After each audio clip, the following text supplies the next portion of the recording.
comprou um motor, viu? Ah, tá. Quem sabe de Natal? Não sai do lugar, né? Não. Eu falo que você volta pra janta só, tá bom? Esquece o chá da tarde.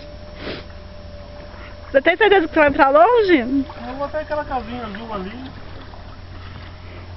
Qualquer coisa você chama a guarda costeira. Tá.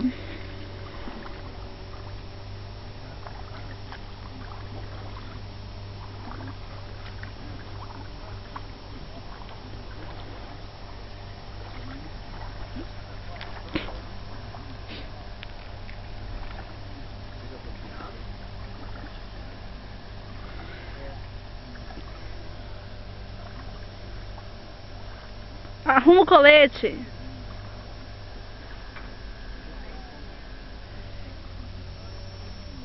Ah, pai, se pra minha casinha azul você podia ir a pé. Por que você veio comprar o barco?